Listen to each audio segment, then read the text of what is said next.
And there you are. It's Beaufort County's House of Cards, October 6th. Welcome, everyone. October 6th here in beautiful South Carolina.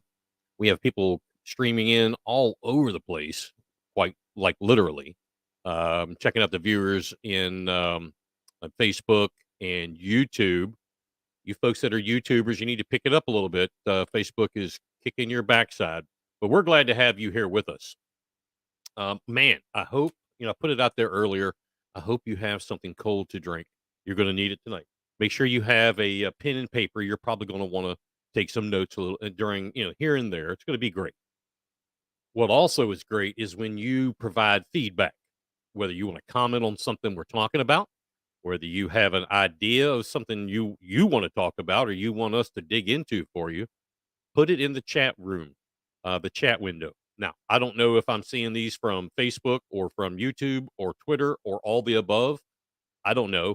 It really doesn't matter. As long as you get them on there and we see them, we'll put them on the screen if I can, if there's time and if it's appropriate, etc. Um,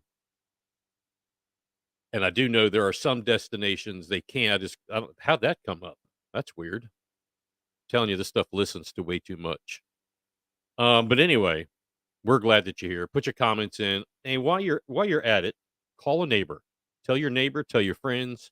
Just tell one of them to jump on and watch this. We want to grow our audience, so we're reaching more people, touching more people, giving them uh, information about what's going on here locally. I try to leave the national stuff out because you hear that garbage everywhere, and you hear very little about what's going on here locally. And here locally, there's been a lot of stuff going on lately. Yes, we do concentrate on a lot of the corruption, which there is plenty of that around, especially in South Carolina. Um, but we do touch on other things, and tonight we're going to touch on some other things that have nothing to do with corruption. I don't think, but we're going to touch on them anyway. So, uh, feel free to post your comments. I thought what I would do. I keep, I never thought that I would get so many comments about the. Every once in a while, we'll do a little thing like history, if you will. Talk about something with Beaufort County or South Carolina in history, and it's amazing the comments that I get about it. It's actually pretty cool. So I figured, well, you like it. I'm going to keep digging and finding out new stuff, things that I may not have been. It is crazy days, bro. Yeah, Corey Allen, good to see you, man. If you haven't checked out the Overton report, go check it out. It's on Substack. Check him out on Facebook, everywhere. But anyway, I lost my train of thought. That's terrible. That's horrendous. I shouldn't be here. Anyway, talking about history. I did a little digging and I found something that I thought was kind of cool. I had to go out of town for a while. Yeah, I did. Corey's talking about Robert Smalls. That was the very first one. That's the very first one I did. We talked about Robert Smalls, a person of color, a black slave from right here in Beaufort County. He is the founder of the Republican Party. And I am sure as bet $1 to a donut that he right now is rolling over in his grave. Cannot believe what this party is doing, because that is not the idea. That was not the premise of Robert Smalls. True patriot, true patriot. And what you're seeing is not happening. Yet I digress. Anyway, I wanted to talk to you about someone who actually was born in Maryland. She was born in Maryland in 1820. Her birth name was Araminta, and I'm probably not saying that right, but Araminta. Those of you in the chat room, anybody have a guess right now who I'm talking about? She changed her name later on in life. We'll see if anybody gets this while we're waiting. Mike Gleason joining us. Good to see you. It won't be hard for loyal Hilton Head residents to overthrow our government. Lame ducks will be gone soon, and we can set our sights on the despicable county council invaders. You're absolutely right. And we're going to talk a little bit about that towards the end. So don't let me forget. Mom and Dad are here. Good to see you. I'm back in town. Araminta. Does anybody have an idea what figure born in 1820 in Maryland has something to do with Beaufort County? Her birth name was Araminta, or maybe it's Araminta. I don't know. It's Araminta. All right, enough of that. You know her by the name of Harriet Tubman. Harriet Tubman. She was born in Maryland. And I had studied about Harriet Tubman before, as we all have, but it wasn't until just recently when I really started diving into some things, and I wanted to see if I could get a connection. What was she like? Obviously, we have no way of knowing unless there's some lineage somewhere that somebody could confirm or deny this. I have a feeling that Harriet Tubman was as tough could come. I mean, tough as nails, but as sweet as sugar. Obviously, she had a good heart. Underground Railroad. She gave up her family for service to her country. But I bet she was tough. And I mean really tough. You look at pictures of her, I mean, she has the aura of I bet she's a tough character. And that's not a dig. I'm not digging a dig at her. I applaud, I honor her for what she did. So anyway, um, she left Maryland. She settled in Philadelphia. She was in the Northeast, and there's a lot of, crossing stories. Um, some discount the others, so somewhere in the middle, there's a truth somewhere. But from what I remember, the governor of Massachusetts, because she was such a fierce fighter for the human race, um, sh the governor of Massachusetts asked her to come to South Carolina, and that was, I believe it was like 18 gosh, what was it? 62. Yeah, because she left Philadelphia, went to the Northeast. The governor of Massachusetts asked her to come to South Carolina, namely Hilton Head Island. Hilton Head was occupied, by the Union forces, and they sent her here as a spy, basically. Um, so she did. Um, she left. Now, she changed her name when she got married. She married Jonathan, I believe it was Tubman. He was a freeman. Uh, she married him in 1844. I don't know why she changed her name to Harriet, other than maybe in the circles they traveled, Araminta just didn't do it. Harriet did. I understand. I get it. No problem. The ring wouldn't sound as good now. Araminta Tubman. Harriet Tubman. I like the ring of the other. So anyway, um, she came here, South Carolina, and she was a nurse, unskilled, but she was a nurse, and that was usual, and she was a spy. So 1863, it was a colonel in the U.S. The Union Army, Colonel Montgomery, asked her if she would lead a, we'll call it a covert mission, a secret mission, against some Confederate strongholds in the Combahee area. Combahee River is in northern Beaufort County. It straddles Beaufort and Colleton County and a little piece of Hampton County. But there were on one side of the Combahee River, there was a stronghold of uh, Confederate soldiers. So anyway, she did this. Now, she had already been in the process of freeing some people not on the scope of the Underground Railroad, but she had been doing it, and she taught herself, much like Robert Smalls did, she taught herself how to travel because she was unlearned. She taught herself how to travel by the stars. She could navigate the waters by the stars. That's how Robert Smalls was such a nautical prowess, escaping from Charleston and coming to Beaufort. He did it by the stars. So anyway, she led this group, these boats up I guess it would have been either the Broad River or the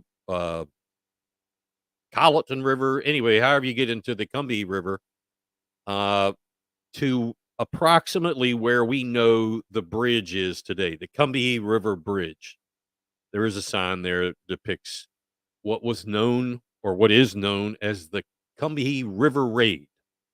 Very historical thing where Harriet Tubman led all these Union army along with a ton of enslaved people and made this raid on these Confederate soldiers.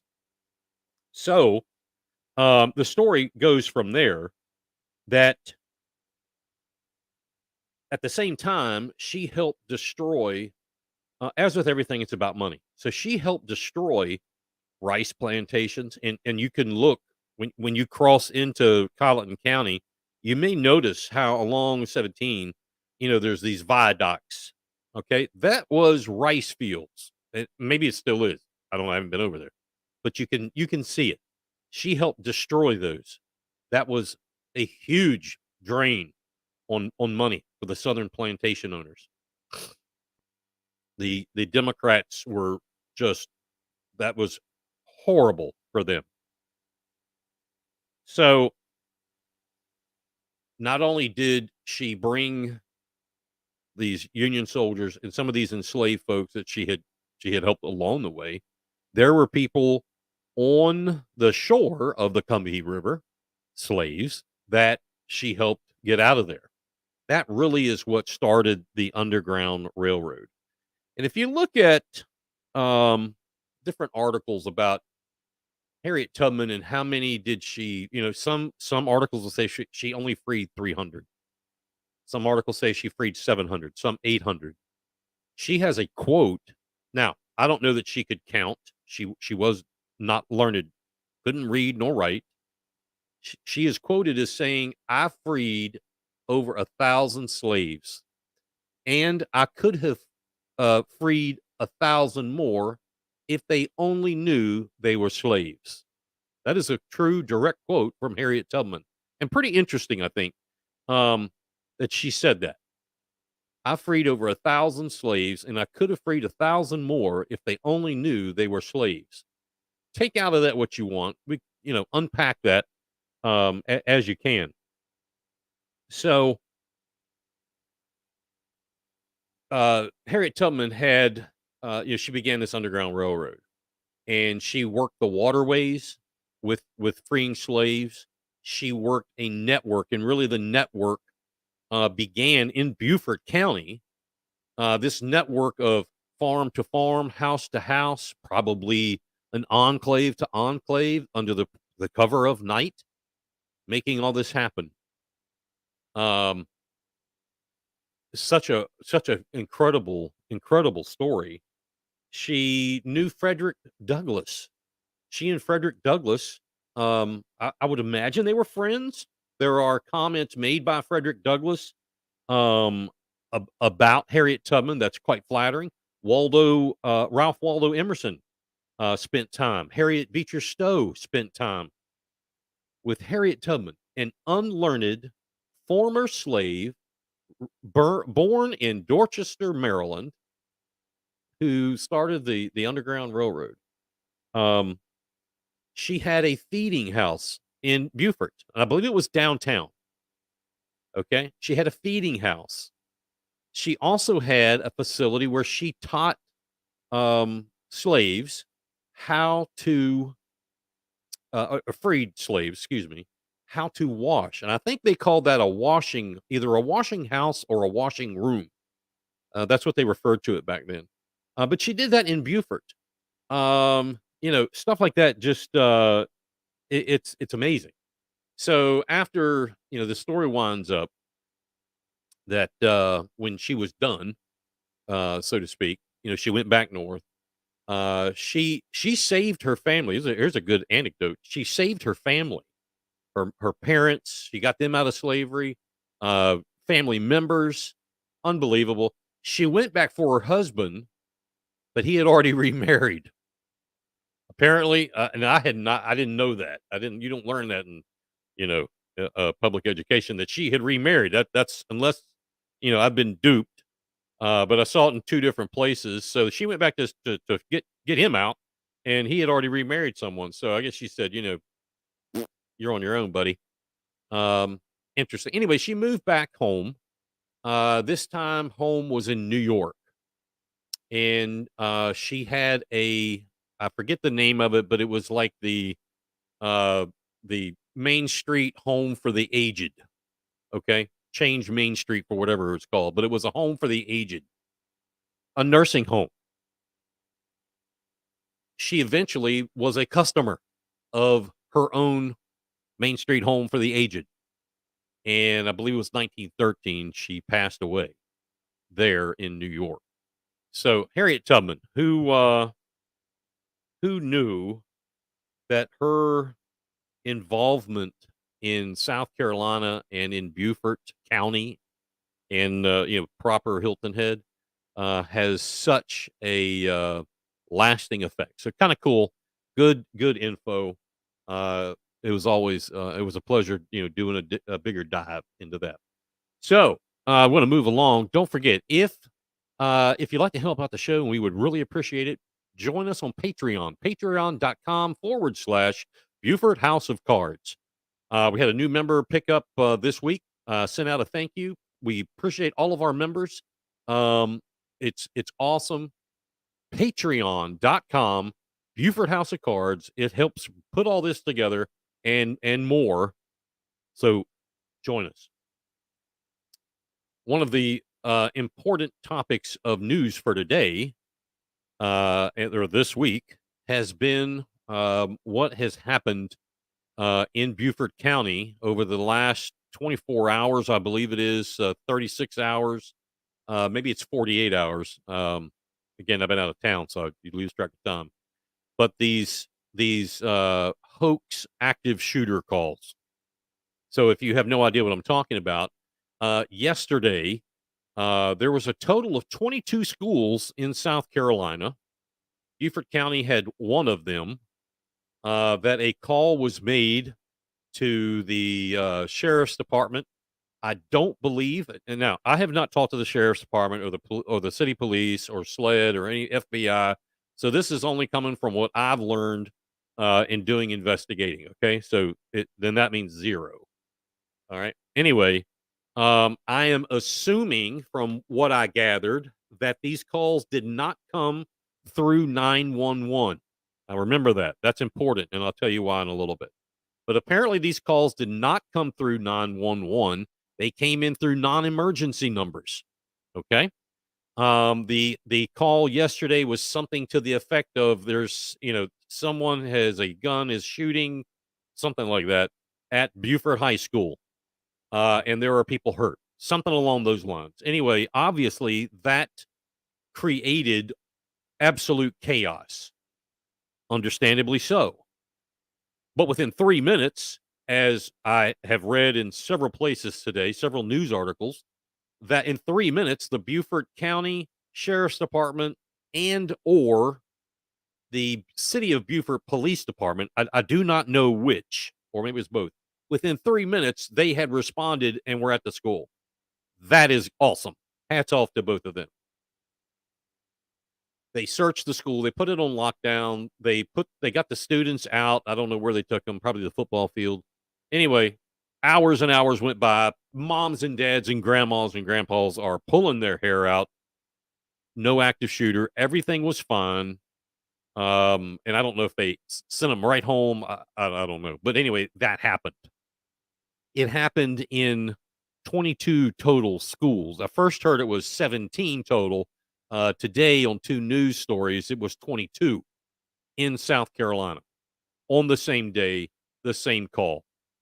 To me, and because my understanding is these didn't go into a 911 call bank, it went to non-emergency, even though that's still answered at majority of 911 centers. That call, more than likely, in my opinion, came from somewhere else. I would not be surprised if it was not someone local, because you had 22 of these across the state all at the same time, generally speaking, with generally the same message from what I understand. That is almost, I'm going to say that would be almost impossible for that to be done in 22 locations. The circumstances for that, the odds would be um unbelievable that that could happen. I do see it happening through a non-emergency number that you can dial from any phone. If you have a burner phone, it can't be traced easily. Burner phones can be traced, but not easily. That's just my opinion. Nobody's told me that. I don't know anything official. That's just my opinion. To back that up some, there is a thing that's going on nationwide called swatting. They're having this problem all over the country. Swatting, SWATTING, swatting. Yesterday was, in my opinion, a swatting issue. And what swatting is where someone calls the authorities to create chaos that would enact something of a SWAT team response. Obviously, an active shooter. I'm not a law enforcement, but I see that could make a SWAT type response. So all those things put together make me believe that it came from outside Beaufort County. I wouldn't be surprised, quite honest with you. Don't forget, send me a chat, send me a message, whatever. Don't forget that. It wouldn't surprise me if it came from foreign soil, to be totally honest with you.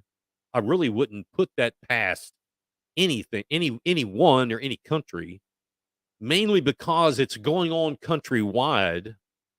It would make sense. Okay, so that was yesterday. Today, we learned there was another one or two. I'm getting different result. I think it finished up one from yesterday, and today Whale Branch Middle actually had a call. Whale Branch Middle School, Northern Beaufort County again. In my opinion, from what I've read, that's a copycat call, and it makes sense. It would make sense because we've heard of no others, at least this channel hasn't. Um, Copycat callers, much like copycat, insert adjective there, are notorious for this kind of response. In other words, some people get a rise out of doing this. It's sick, it's twisted. If it's a child, they need help. If it's an adult, you need help. And it is sick. You don't go around doing this. I'm all for a good time, have a lot of fun. You live once, but you don't do this. We have yes, Helga. See, Will Branch Middle School did get swatted, and she said the call came out of the geographical area. Okay, um, there you go. Now that's the same thing I think, and this is just me. Now they continued from yesterday today because there was evidently, according to Nixle, there was a student who had been reported with a weapon at Battery Creek High School. Today, they got to that student, and at 4:07, the Nixle alert said that the student had been detained and was in DJJ, Department of Juvenile Justice, custody. And I believe that would be Columbia. where the DJJ Center is. Marie J joins us. Battery Creek had one, and a weapon was found. There you go. Thank you very much, man. I like it when my thoughts are are confirmed. So, Ivy, BHS had "I kill" written on bathroom wall this afternoon. I would not be. I think I would put that. I hadn't heard that. I would put that in the copycat range. Um, I would believe that there is a percentage, okay, based on population, that they could probably figure out there's going to be some of that. Um, I would imagine we'll see it fall off now. Okay.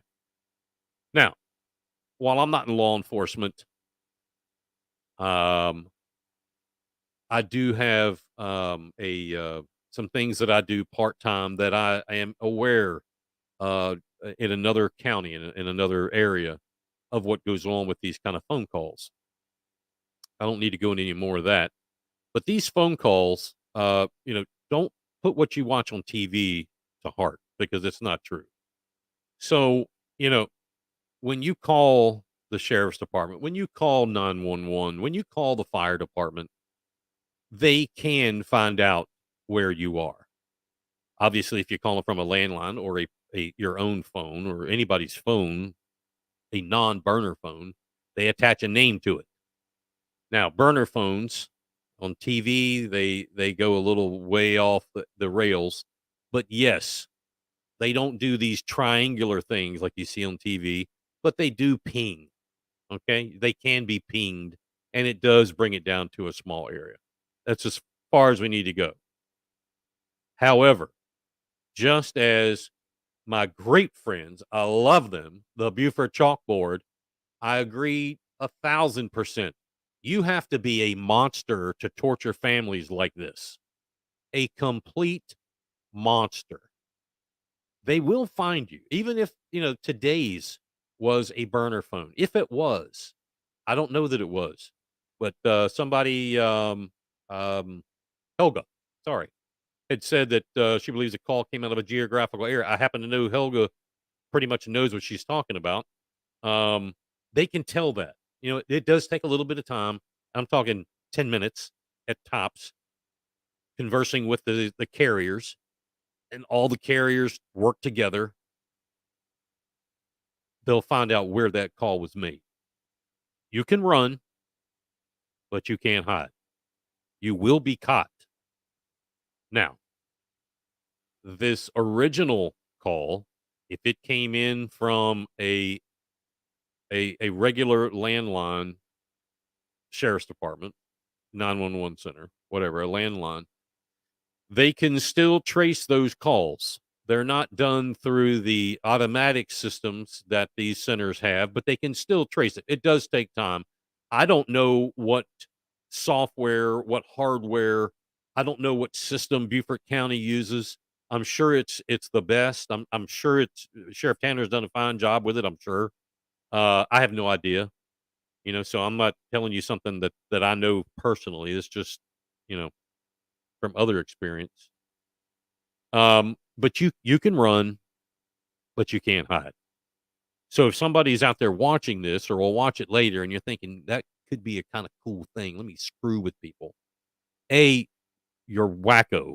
You're a monster for even thinking that. But B, you will be caught. You will be caught. People talk. People who do this can't keep their mouth shut and they'll talk. You will be caught. Anyway, um, Marie, it's not fun sitting in a lockdown on the floor. I know. Evidently, you are a teacher.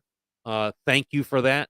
Thank you to all teachers because sans this, what you do is remarkable. There's no way I could do it. There's no way I would want to do it because it wouldn't be good. It wouldn't be good. I'll tell you a story. I don't mind saying this. My wife and I, well, my wife was working at a church youth group, okay, in the evenings. And I thought, yeah, I'll come one night, help out with the guys. About a half hour into it, I went to the youth leader, the male adult, and I said, look, I got to go. This ain't for me. I can't handle these 50 middle school boys. I got to get out of here. This is nuts. I raised girls. I didn't. I'm gone. So anyway, teachers, bless you. You even there's not enough money to pay me to do what you do. So anyway, yes, Julianne, I heard that as well, and I don't know if that's been substantiated because yeah, I've been on TikTok and every once in a while I go, but I haven't seen any TikTok challenge. If there is, um, my wife, true story. That's about church. Yeah, I probably shouldn't have said that, but it's true, man. No way, no way. Not going to do it. Anyway, the TikTok challenge, if there is one, they can find out where that originated. Excuse me, where that originated and start from there. That is not hard. That is extremely easy to find out where those things originate. Take a little refreshment break. So hopefully that will be the last of it. I know from what I understand, the sheriff's department, Port Royal Police, Beaufort City Police, SLED, the South Carolina Highway Patrol, the U.S. Marine Corps canine um, uh, crew was out. Um, Fantastic job. Obviously, EMS was, I'm sure, on standby. The fire department, obviously, on standby. And never ever forget those 911 operators. They're the first of the first responders. So big a round of applause to all of you. Whoever led the scene, I'm assuming that's the sheriff or the chief of police. They've turned that over to the FBI. I don't have a whole lot of faith in the FBI, but I'm sure that they will take this and do exactly what is necessary. And again, the student was 14 years old that they arrested and detained. I'm assuming that is also arrested. Don't quote me on that. But he is in DJJ custody, so I guess you can deduce from all that he was arrested. He was 14 years old. Actually, I say he. I don't know that it was a he. It could have been a she. I don't know. I'm sure we'll know in due time. So anyway, it is about 35 minutes past the hour. If you have any questions about those shooters, or the hoaxes rather, not there was no shooter. There was, you know, don't don't say that. Um, Feel free to post them in here. And you're right, our auditor to be, David Cadd, God bless them for all their service. Absolutely, couldn't have said it better. And thank you as well, uh, proud Marine right there. Um, so some things happened this week. We'll talk about the bridges to Hilton Head, the saga, the ongoing saga with Beaufort County Council and the Town Council of Hilton Head. The one of them made the MOU, the other one marked it up, and the other one marked it up, and it went back. It's like a tennis match. Um, while all this was going on, County Council, vis-a-vis Chairman Passelman and Stu Rodman, specifically the chairman, made it very clear that we, the county, was going forward with or without you. No uncertain terms. You can do all the studies you want to do. Have fun. We'll love to look at them, but we're going forward, and you can't stop us because that's what the state law says. Okay, so that's right, Kurt. So it came to the town of Hilton Head Tuesday night, I guess it was. I don't know. Monday night, Tuesday night. So they sat, the place was packed. There were speakers. Senator Davis was there again. And I also need to remind you that not once, but twice did county council, at least twice, possibly three times, county council pretty much told Senator Davis to go pound sand, which is quite disrespectful, not only to a state senator, but also to a resident and a leader who has taken, he didn't have to be this involved. He got this involved because both councils, together may make a half a council, to be totally honest with you, you know? So with leadership, there are good folks on both. Leadership, terrible, both of them. So anyway, they also let uh, Stu Rodman, they let him speak and give his rebuttal and whatever and his plea. So they go to the town council members. Tamara Becker spoke twice. Tamara Becker, who is up for reelection, running against Kim Likens, former town councilwoman. She was very poignant in saying how bad this MOU or MOA, they can't decide which it is. And I hope they're watching. I sincerely hope they're watching because they didn't listen. Maybe they'll learn by watching. Tamara Becker was very poignant in saying, you have completely screwed this up because you said you wanted public input. That was great lip service, but you shelved it. You shelved it. This document, this MOU, MOA, shelves public input. She had a suggestion for this independent review team. Instead of being handpicked by bureaucrats full of elected officials, why not have citizen involvement? They had citizen involvement previously, and it worked, but they didn't want it now. None of them had the stones to say anything to Ms. Becker. Yes, some would say to me, well, that's not the proper place. Well, I'm not the most politically correct in the world, and I don't want to be. But nobody had the stones. None of the four, Kirk says it right there, had the stones to say anything. Next up was David Ames. This kind of took me by a little surprise. Not a lot, but a little surprise. David Ames, very, very well spoken, gave a very eloquent, precise speech. For what it's worth, from what I heard, it seemed to be very sincere. He had his reasons. Some matched Mrs. Becker's, some didn't. Some were other things that was his deal. And he said, I too cannot vote in favor of this MOA, MOU, MOUSE. And it is, it's a Mickey Mouse draft. He said, no, I can't vote for this.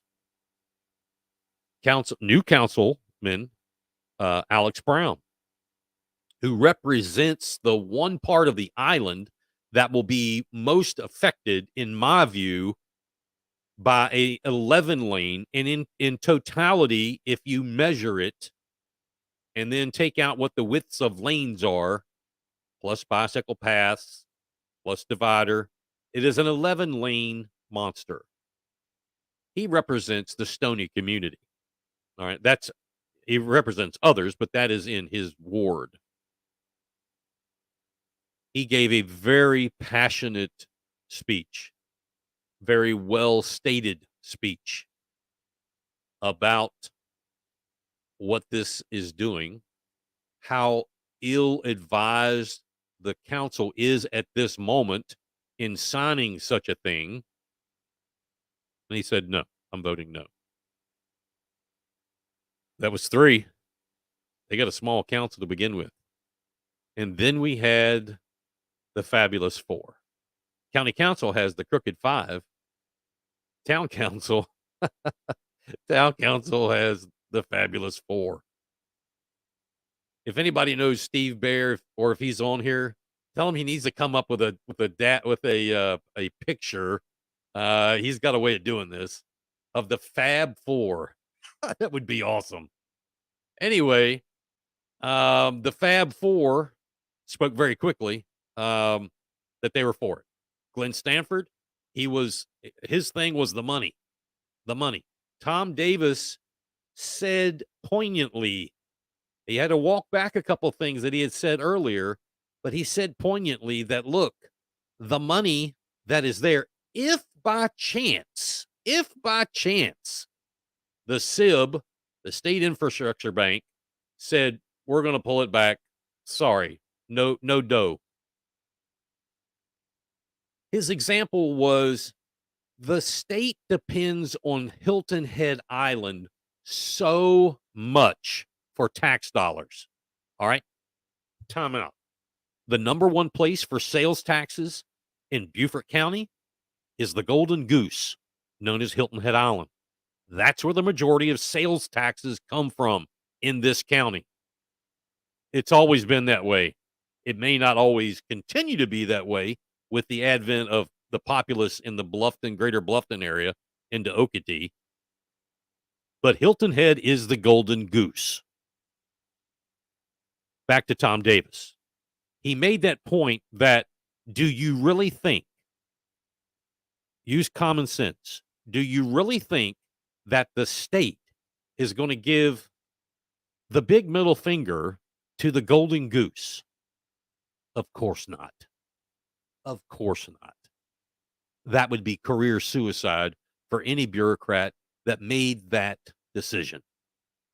Tom Davis is smart enough, the only one smart enough so far, to come out and say to Hilton Head Town Council, don't be so naive. Don't be so ignorant to think that this money won't come back. Well, Glenn Stanford, who is a nice guy, but he's a excuse my French. He's a terrible councilman. He's only concerned about that money. I can't do anything on a hope and a prayer. Irregardless of what was just said, that makes me wonder, A, why? Why? What's in it for you? C, that was A and B. C, did you not just hear Senator Davis and a very layman-esque, common sense statement that the money, even if it's taken away, is going to come right back because you've got the Golden Goose. Pat yourself on the back. You've got the Golden Goose, Glenn. Up next, I guess it was Bill Harkins, who didn't say a whole lot that made a whole lot of sense. He's kind of hard to understand and follow because he just doesn't make a lot of sense. He said he was voting for it. It's just, it's got to happen. This is where we are. Who makes even less sense is the mayor. I have no idea what the mayor was saying. I don't know if the mayor knows what he was saying, but we know he was voting for it. And then Tom Lennox. Tom Lennox, who I respect him. He is another very intelligent guy, super brain, former banker, if I believe right, financier. All right. You don't do that if you're an idiot. His thing was the money. And I say the same thing to him that I say to Glenn Stanford. Did you not just hear what the senator said? Do you not understand the sales tax volume? My God, look at the golf tournament alone. That brings everybody from around this state that is somebody that deals in tax dollars. They're there. They're there. They want a piece of that. Even the governor is here. It's the Golden Goose.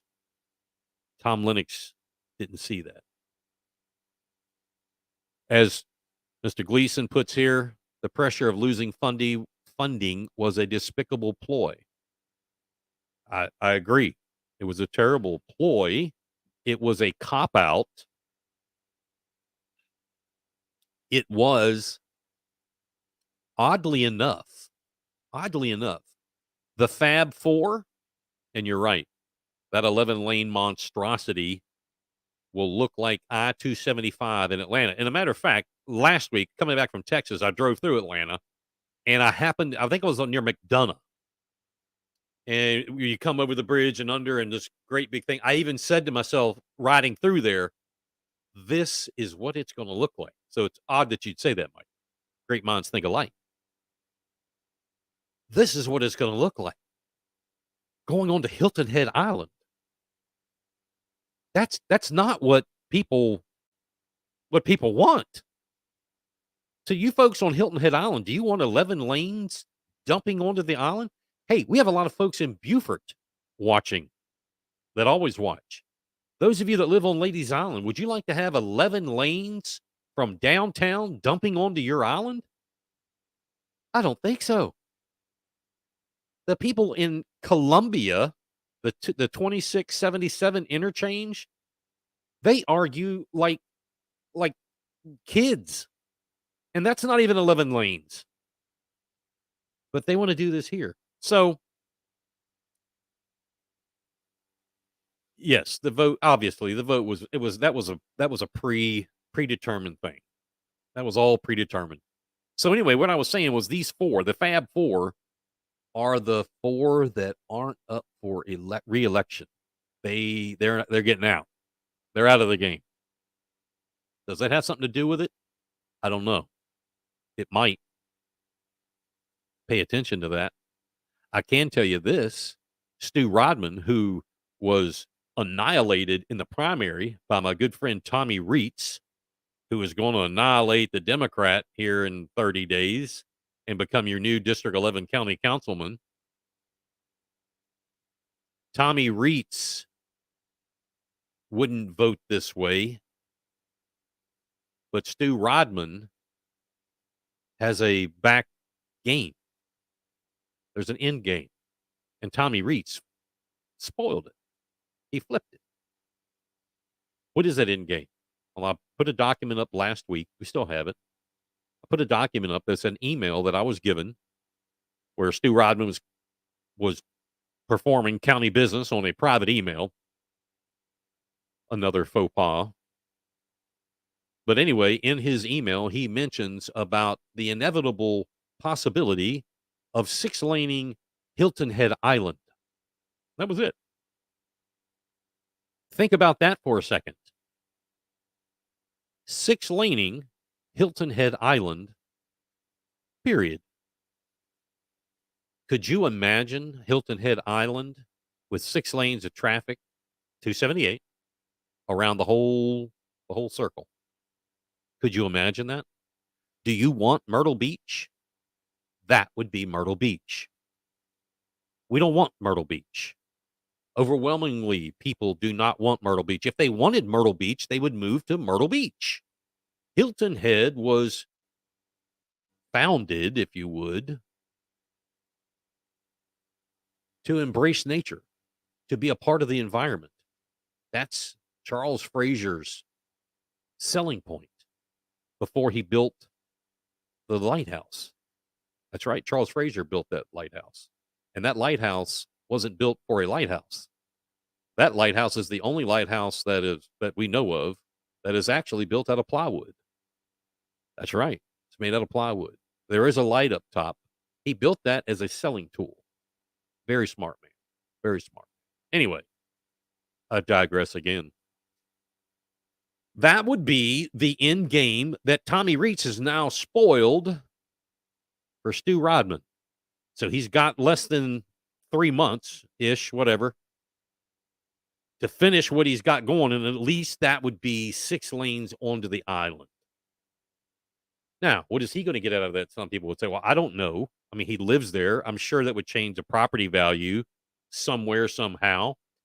Maybe there's something else to it. I don't know. I'm not a conspiracy guy, but I mean, I do know things happen for a reason. He wouldn't do it.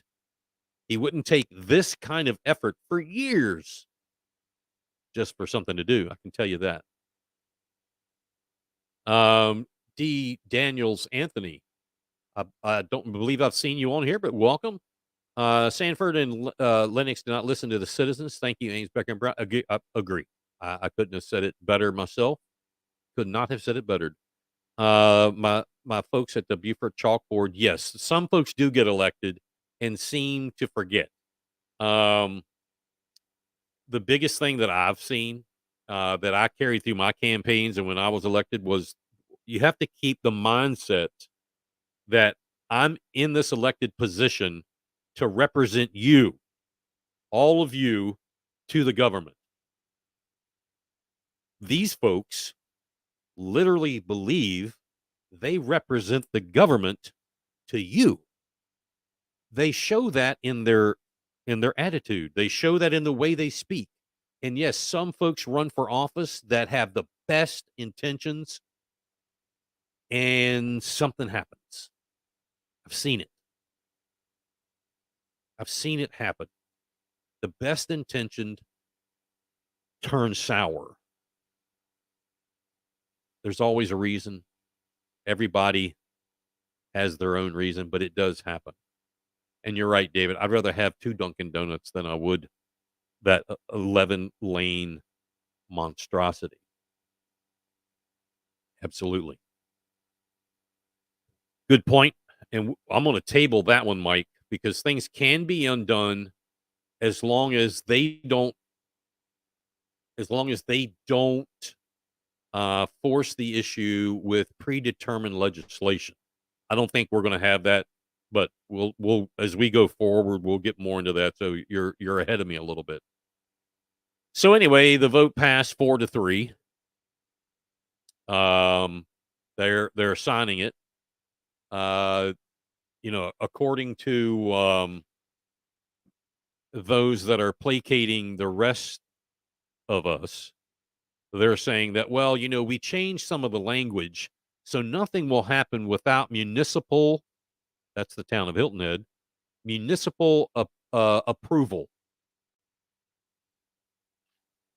I have not read that. When I did read it, I didn't see that in there. Maybe it is now. Uh, but I don't know how much I believe nothing that I hear out of either council. There are members on council on both. I've named the 3 on Hilton Head, and on county council, Chris Hervishon and Logan, Brian Flewelling, very, very knowledgeable, upstanding people. York Glover, solid Democrat, completely different from me in many ways. And I respect the hell out of him because he believes in his people and he's going to stick up for his people. And I get it. Gerald Stewart, I respect him. Um, the rest of them, I don't need to even go there. So that's where the Hilton Head Bridge deal is. It's going to still take months and months. There are several hurdles they have to overcome. But pay attention. Pay attention, folks. Make sure that they don't sidestep anything. We're going to keep them on their toes. We're going to be looking for these NEPA results, these core results, etc. The fervor will start to drop. That's when they usually get into action. When the temperature drops, you go back. You go back. They've let me say this, some former county no, let me rephrase that. Some county administrators that I have known or still know have even made comments to that. Let's wait till the public cools off. We'll go back. It's a game. It's a game. All right. There is something else that's been happening. It is about 5 minutes before the hour. Something has been happening that around the state and around the nation, but I'm really only concerned about South Carolina and Beaufort County. There's been a big undercurrent about public education with books. Okay? Books in libraries that either are about gay, lesbian, gay, homosexual, sexual preference referenced books, books about why white people are so racist, and that's because they were bred that way, books about rhetorical racism that it's just part of America, and, here's why. Books about you were told a big lie in school, all the dates are incorrect. Books about pornography, books about sex change, books about touching people, yourself, all of this kind of stuff is in public libraries. So recently, our public school libraries, that's where I'm going. So recently, within the last month, the temperature picked up with this immensely in Pickens County. The folks at Corey Allen with the Overton Report had pushed this issue to get in front of the school board. I'm going to speed through it. They got in front of the school board, large group, and they pushed and they pushed and they pushed and got the school board to vote to take these books out of Pickens County schools. And they had a long list of them. While that was going on, and I congratulate him and whoever makes up them, and I congratulate the parents of Pickens County, South Carolina, for sticking up for what's right, sticking up for the Constitution, and sticking up mainly for your children, because you did it. So while that was going on, it's also been talked about here in Beaufort County.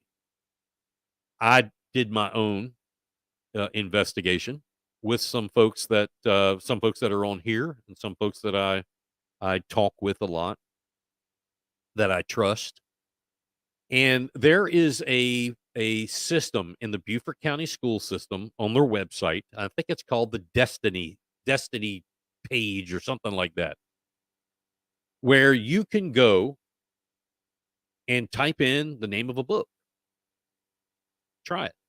Type in the name of a book and search. And you can search whatever school you want to search, as long as that school has their library opened up. Now, there are a few schools, not many, but a few. Beaufort Middle is one of them, that you can't access the library.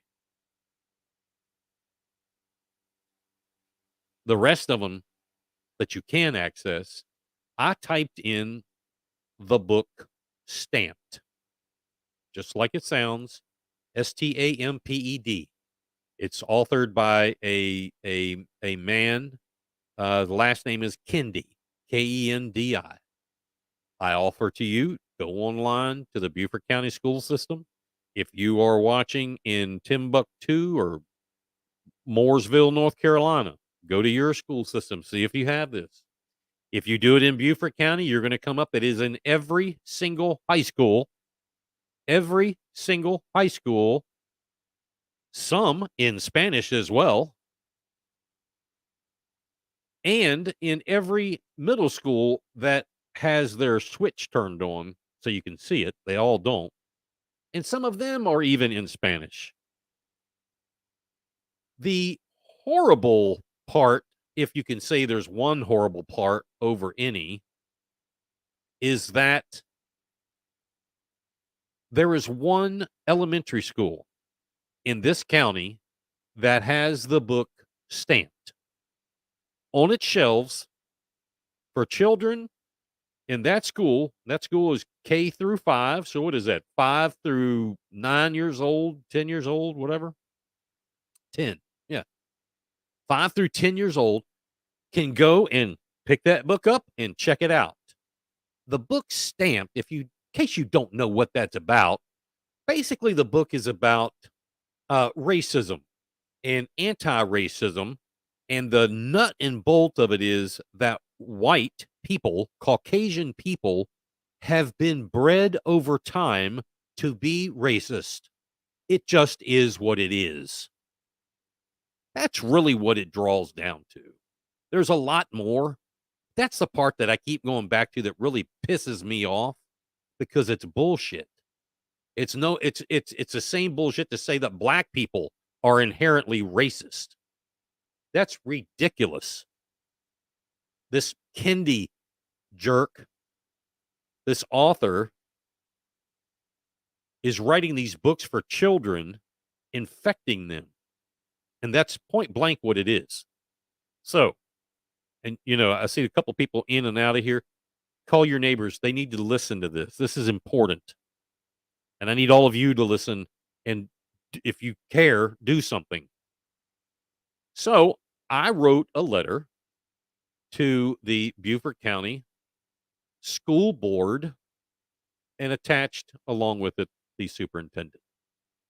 The letter was it was not, uh, you know, I didn't go out and choke him over the keyboard, not at all. The letter was very, in my opinion, it was very professional. It was a very well written in my opinion. I mean, that's obviously coming from me. I'm going to find it here, and I'll be glad to send you if you want. I'll be glad to send this to you. And I addressed it to Chairman Strebinger and the school board members and Superintendent Rodriguez. Um, Thank you for taking the time, blah, blah, blah. My comments today are in response to your recent school board meeting. Stop there. Tuesday night, I guess it was, there were several people, and I think at least one, maybe more of them are on here, spoke in front of the school board about this very topic. About this very topic. The school board, and they usually didn't say a word. You got your 3 minutes, please go. They didn't say a word about it, but they heard it from it was 2 or 3 people. The last one, Lynn, really laid it into them because people are tired of getting the look like that and don't know if it's sinking in. So anyway, where several constituents made public comment regarding several books, et cetera, in public schools. I had heard rumors, and this is me speaking, of such and actually went and did my own research. I utilized the Destiny system, blah, blah, blah, that I just told you. I was surprised to find the book at every high school and middle school that reports, also in Spanish. And I tell him that I'm absolutely shocked, though, that it's in one elementary school, and that is Okatee Elementary, in case I didn't tell you before. Okatee Elementary. If your kid goes to Okatee Elementary, I'd be in there tomorrow morning and ask, why is that book still on the shelf? Anyway, I explained to them, this book is just this one alone. I didn't look for any more. Is widely known for race baiting, race hating, demoralizing rhetoric, all part of SEL, which is social emotional learning criteria, known to be the catalyst for and the basis of CRT, or critical race theory. We hear people in the state house, State Department of Education, the General Assembly. Why are you people still talking about it? CRT is not part of our education. Obviously, that's bullshit because the book is right there. One of them. I digress. There are other widely known books out there, but this one I chose to investigate. I told them. The same book was looked into Pickens County. I reiterated what happened there and told them precedence has been set. And that's very important. Precedence has been set by Pickens County removing that book.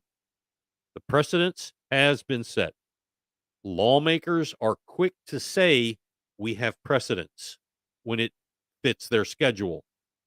Now, ladies and gentlemen, precedence has been set that will fit your schedule. This is a victory for the morally correct, a victory for the students, a victory for parents. The question of being fiduciary, as I said to them, to the public begs the question to you all, by having this material, school board members, at the ease of children to read and review, put the Beaufort County School District in any jeopardy of violating Proviso 1.105 and 1.93. The aforementioned proviso numbers, I already know they're in jeopardy of. I just put that in there to hopefully get the wheels turning, that all of a sudden there's a money problem. we may have violated the proviso. The proviso is how they get funded. So anyway, um, I go forward, etc. I ask you to be proactive, is what I said to him. Consider the hard work already done by others that you can utilize in your favor. Here's a solution. People say, don't bring me a problem without a solution. Okay, school board, here is a solution. Use what work has been done already, the hard work, use it to your advantage, your favor, and stopping the continued barrage of indoctrination of our children by means that have no business in the public school setting, books such as Stamped or one of its cohorts, if a book could have a cohort. It may be worth the argument of being part of a critical thinking skills in post-secondary school, post-secondary education, and I will have to say, okay, I get it, and by that time, you should be able to make determinations because you do have to have critical thinking skills, but not in the K through 12 arena. Not in K through 12 do they need to be pumped full of SEL and CRT. I said, please remove this book and any other like it in the SEL CRT area from our public school libraries. My best, Michael Covert. I did get 2 responses. One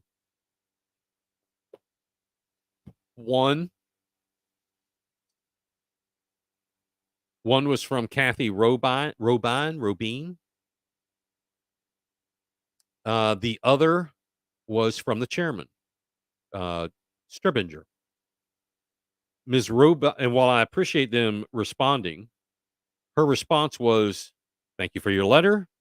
We have a system to do that. You need to fill out form 107A and 125C and send that to the school division for removal." Chairman Stribinger's letter was a little bit longer, but basically said the same thing, that we have a process for this, submit these forms, blah, blah, blah.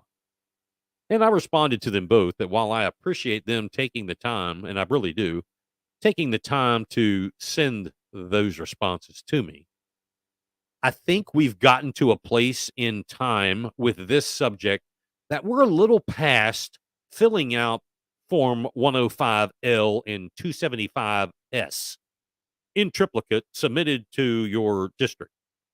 We're past that. Quit, school board. Quit putting the ball or the can, quit kicking the can down the road. You see what happened in Pickens County, and it's happening elsewhere. Do you want, and I gave them an out. I gave them an out. And they still want to go down the road of political correctness. I told them, I said, hey, I'm just, and in my response to them, I said, hey, we're past that now. Really. Think logically with me here, folks. We're past that. But I'm just offering you a piece of friendly advice. I've been in your shoes as an elected official. I have my ear to the ground, my thumb on the pulse. I know what's coming. I know what's coming. And it ain't pretty. You thought the other night was bad at your meeting. Oh, just wait. Just wait. I know what's coming. But you do what you want. I told you so. So I look forward to hearing what they have to say. Chad Smith, your other one I can't click on. It won't let me. But anyway, Chad Smith, for this one, he says, Covert, you're a potty mouth. That's right, I am. That's exactly right. I don't pretend to be politically correct. He said, however, my wife read this book. Good. That's good. You're doing your own work to know exactly what's going on, not listening to some talking head like this guy or anybody else. You're doing your own duty. The second she heard about it and read it to be sure what was in it, he says, we don't believe in book banning in the literal sense, but protecting our children is an entirely different issue. This needs to be taken off every public school shelf, period. And then you see that's right. There should be no requirement to fill out forms. We're past that, folks. We're beyond that. This is this is an emergency. What happens? One of you sitting there with your 5-year-old, probably in bed by now. They come home tomorrow because Friday is library day, and they bring home the book. Look, mommy, it's stamped. Can you read it to me? What are you going to do? What will you do? I know what literally sane people with thinking skills, I know what you'd do because that's what I would do. Our job is to raise, educate, protect our kids. You are correct, Chad. Absolutely. Absolutely. Well, you take that a step further because one of the groups that I talk to, or I don't really talk to them all that much, but I do interact with them, and they do good things, is a group on, I think they're like Telegram, Truth Social, probably Facebook. I don't know. It's called Palmetto State Watch. It's kind of a watchdog group. Um, they have been getting involved in this, and there's a problem in Aiken. Okay. They took it to a public library stance. Interesting. And they actually found a librarian in Aiken, South Carolina, that actually said that they embrace distributing or allowing minors access to this, which is an agreement that distribution of obscenity to minors is obviously okay in their view. Um, you can go to Palmetto State Watch. I don't know if it's .org or what, but on that website, they have a lot of good articles. And one of the things they mentioned happens to be out of this book.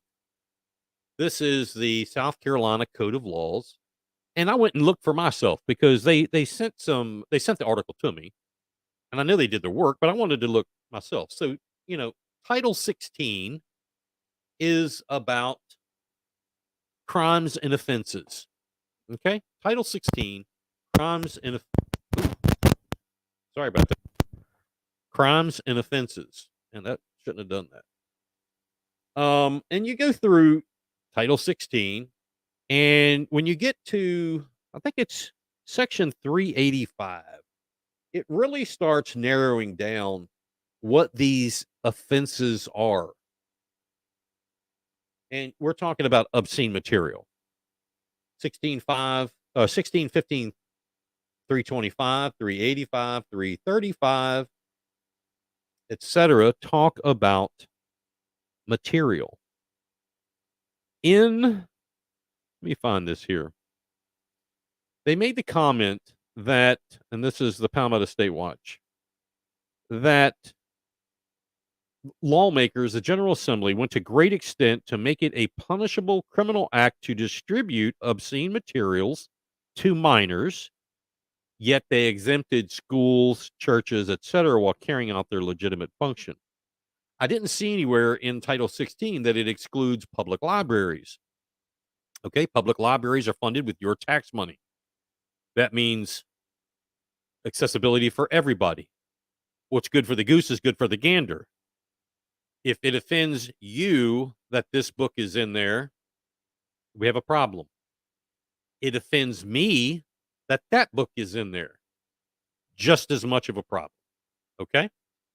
The point of this is this. Um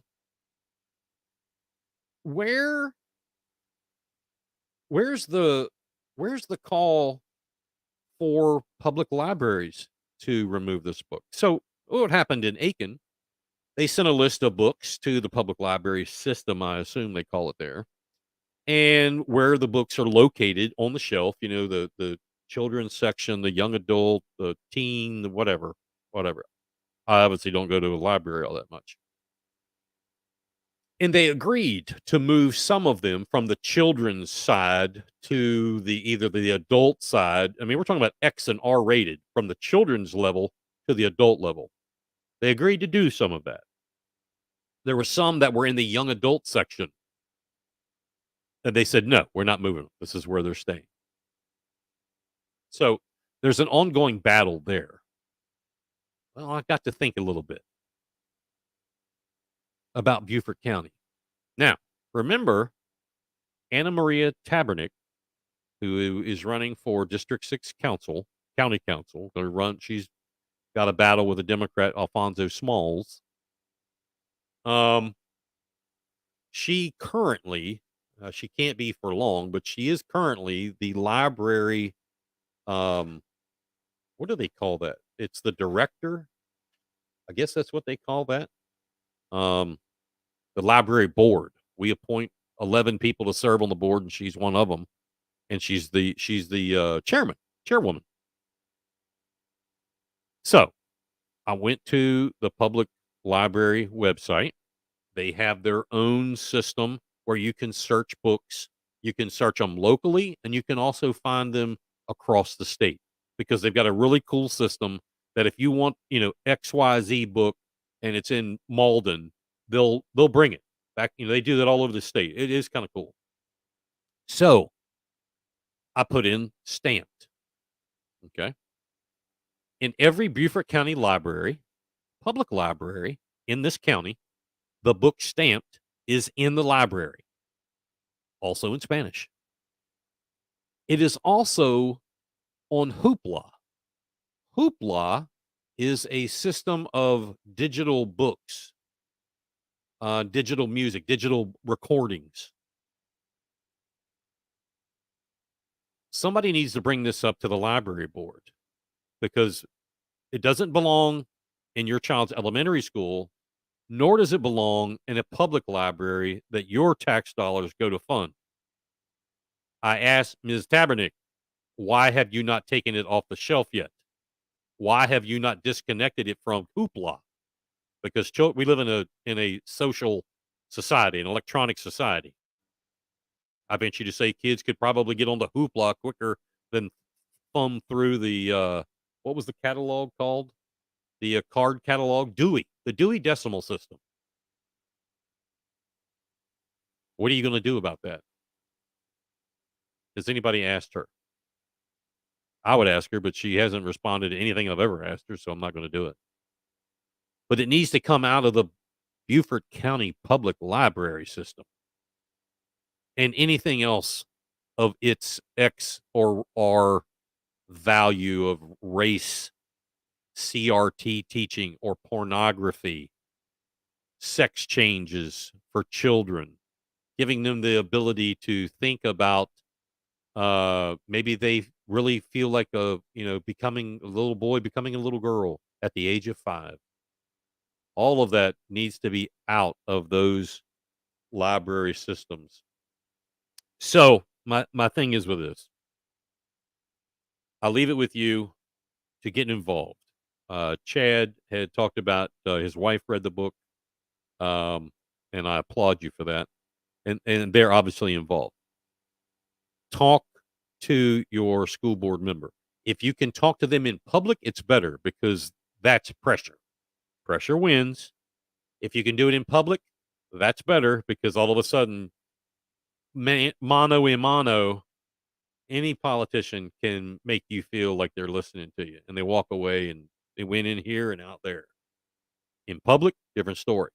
Show up at school board meetings and speak your 3 minutes like these other folks have.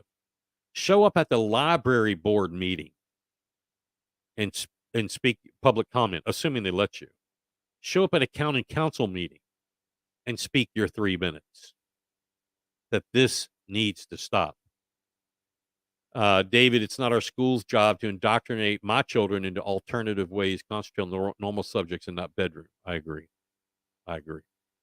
And there you go, Chad. It's our job to raise those subjects with our children.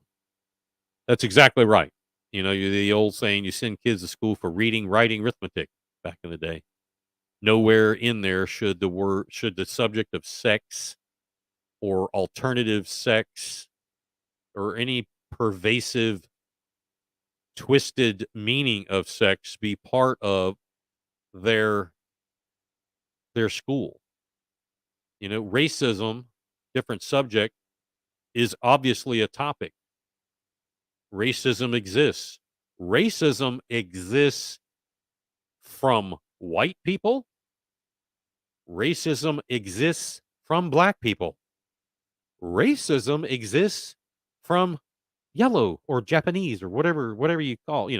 Racism exists from Indians. Every race has been racist at some time.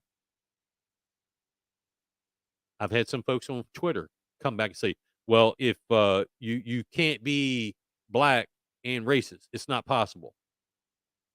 Again, that's total bull crap. Total bull crap.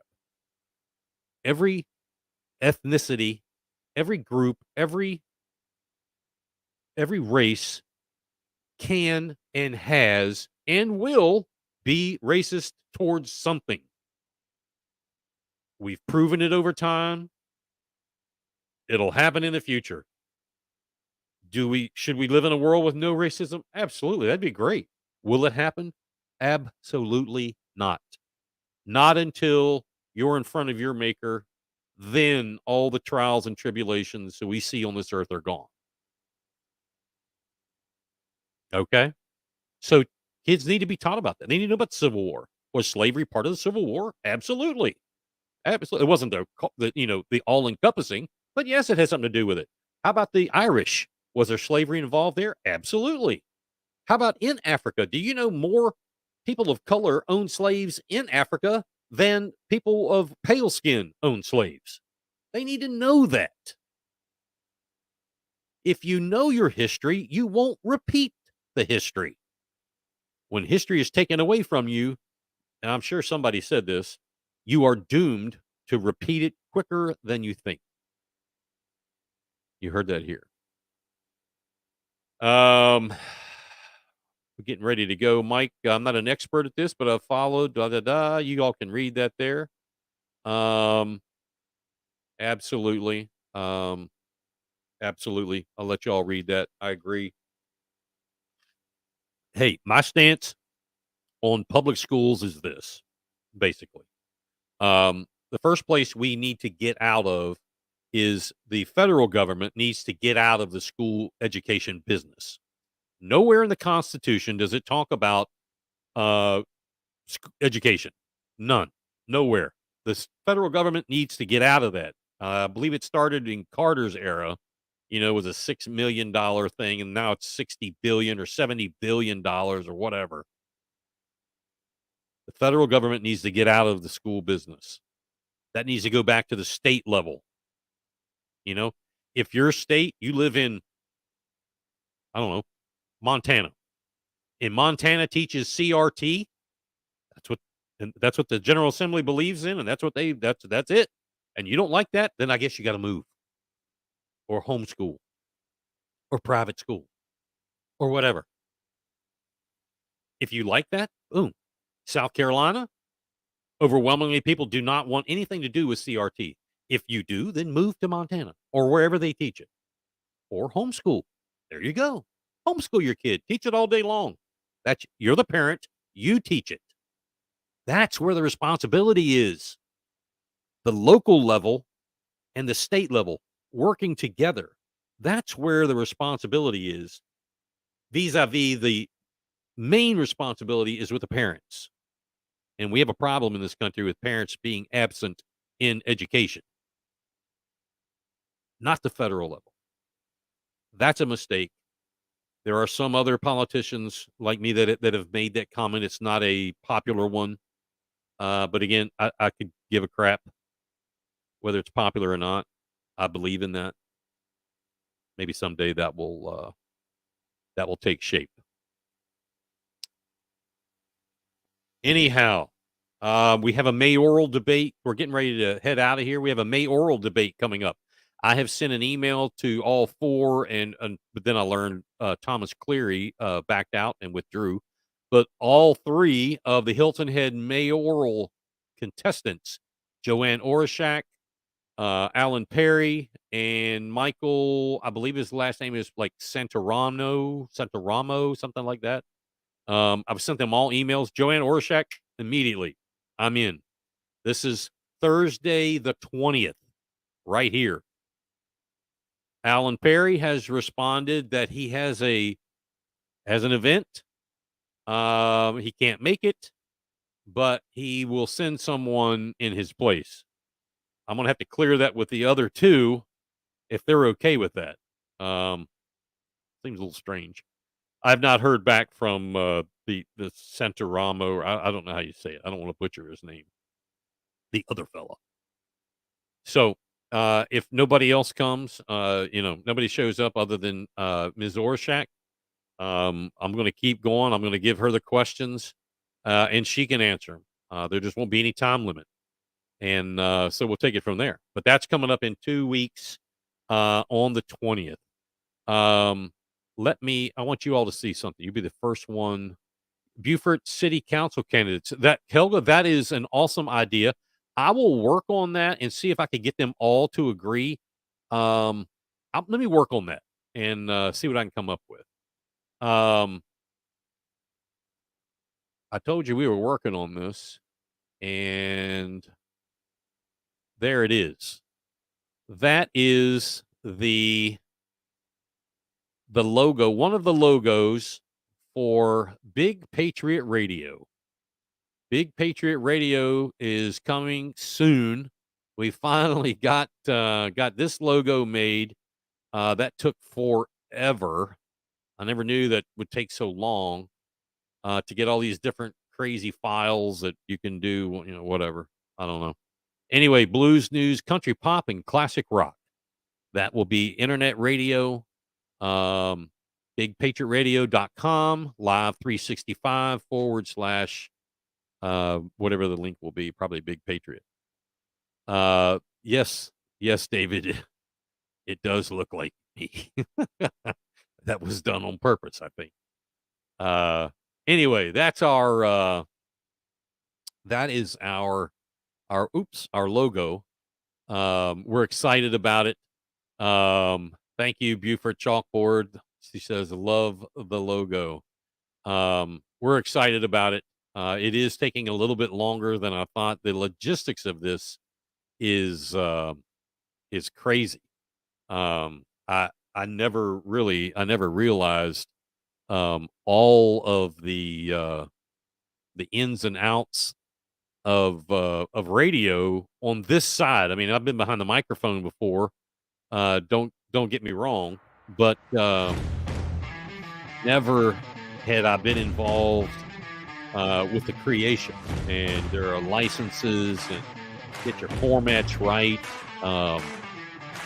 Not to mention it is expensive. So we've got some sponsors and advertisers, both locally and nationally, that are coming on board.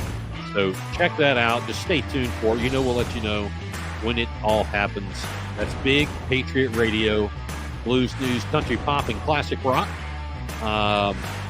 Myself, I'll be producing and be an on-air personality. And we also have another DJ. His name is Shite Hope. Get ready for him. He'll be on here. And we're going to have other shows streaming to us. I hope I can talk Big Al with Talkland Radio, get him on here. And my good friend over at the Jeff Sapp Show. I want to get him on here and where we can syndicate it. I guess that would be the proper term. Syndicate it across the airways. We will be heard all over the globe. Specifically, obviously, here locally should be our biggest market. We are advertising, or going to advertise heavy in specific markets around the country that have to do with tourism here, so we get people tuned in. But you'll be able to pick us up anywhere, anytime, in any country. So that'll be cool. All right. Thank you for tonight. We will see you back here again next Thursday. I'll be making that show from the road, so we'll see how that goes. All right. Thank you again. Good night. God bless America.